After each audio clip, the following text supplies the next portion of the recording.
Hello and welcome to the Chelsea News in just 5 minutes with me, Chels Daft. No BS or waffle, straight to the point. We're going to talk about the players at Chelsea, linked with moves away. We're going to talk about players that are linked with coming into the club. And we're going to look at today's game against Leicester. But let's start now with Emerson. Left Chelsea this week to go to West Ham, around £15 million. And you have to say Emerson didn't really get a fair shot at Chelsea, but didn't really pull up any trees when he was here. And he was involved in the team. No biggie. He goes, Cucurella in, no problem. Hakim Ziyech's move to Ajax is apparently scrapped. It's all fallen apart for one reason or another. We saw reports that Ziyech had met up with Ajax and was trying to push the deal through. It's all fallen apart. Ziyech is not going anywhere for the time being. Christian Pulisic slated at the weekend because he posted up an image, this image of him on the pitch with two of the American players that played for Leeds at the weekend.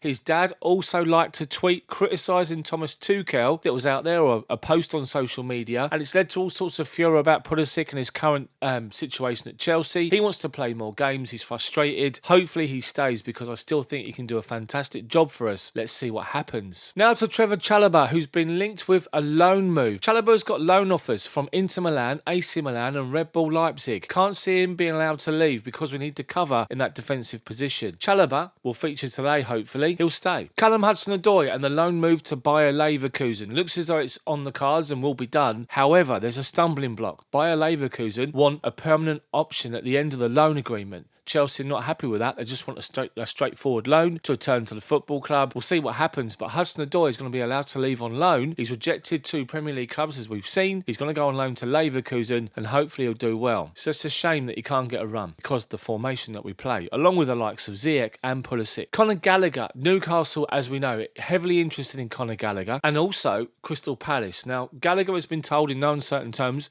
by Thomas Tuchel that he is a part of his plans. Didn't really play well against Leeds for a number of reasons, but it wasn't just him, and there's still interest in Palace. Palace are trying to get a loan move done for another season after what he did there last year, but Chelsea are trying to hold on to him, and Tuchel's made it clear he wants him to stay. So, players linked with moves into the football club, and first up we saw a weird one this week. Harry Maguire, old slaphead at Man United who's been dropped by the manager, and United go on and beat Liverpool, has been told in no uncertain terms by Ten Hag he's got to earn his place back, and for me, hasn't done enough for United, and I'm not sure he's the right man for Chelsea. The fact that we've gone out and got the new player I'm going to talk about in just a minute hopefully quashes any link with Maguire. Frenkie De Jong, the on-running saga that we've seen over the whole of the summer, believe it or not, has been convinced by Barcelona to take a pay cut and sign a new contract at a lower wage, and he's not going to leave. Chelsea were linked heavily with him. He's going to stay at Barcelona. What a waste of time that was. Pierre, Emerick Aubameyang looked like he was going to join Chelsea. Man United have come in for him last minute to try and hijack a potential deal. And what does that mean for Cristiano Ronaldo? As far as Aubameyang's concerned, I thought that deal was done. It looks as though it could be. Chelsea is still in there negotiating. They've agreed personal terms with Aubameyang. It's just the fee with Barcelona. Chelsea are trying to throw in Marcus Alonso as part of that agreement. Barcelona don't want anything to do with that in that particular deal for Aubameyang. They want straightforward cash because they need to get rid of someone to register Jules Koundé. And now United have come in. United could offer him exactly what they want, and Aubameyang could go there. So Chelsea need to pull their fingers out and get Aubameyang done. As for Ronaldo, guarantees you goals. I know a lot of people don't like the idea, but guarantees you goals, and that's what we miss. If United get Aubameyang, Chelsea should go and get Ronaldo just for a season or two because he's going to score you plenty.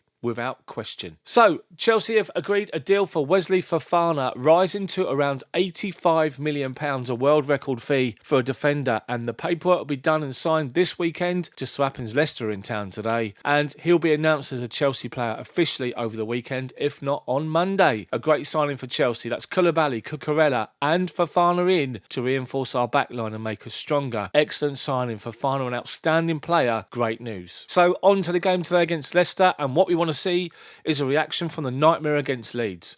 Cannot understand how you prepare for a week against Leeds and don't have a clue as to how they play. If you watch my live match commentary on my last video, you'll see exactly what I was saying at half-time and at the end of the game. So let's just forget about that and move forward. Thomas Tuchel's banned, as we know. He's in the stands today. He can't manage because he got a touchline ban. He's obviously moaned about the fact that Antonio Conte sort of started everything by celebrating his face to get his back up, but he got away with nothing, Conte. So Tuchel's banned for it. We know that N'Golo Conte's now out for at least a month and Koulibaly suspended. What was he doing against Leeds? Ridiculous 2 bookings, and let's see what happens. But Chelsea need a big 3 points today and a big performance, and hopefully we can see the likes of Raheem Sterling get on the score sheet. I predict Chelsea to win this one 2-1. Can't see it being a clean sheet, but I think we got enough to beat them. They've had a bad start to the season, and now Fofana's not playing. Also, we should capitalise. Come on, Chelsea, we can do this.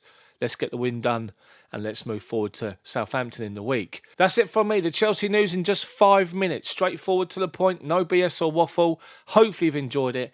Enjoy the game today, and I'll be back with another video tomorrow. Thanks for watching. Please like, comment, and subscribe. See you next time.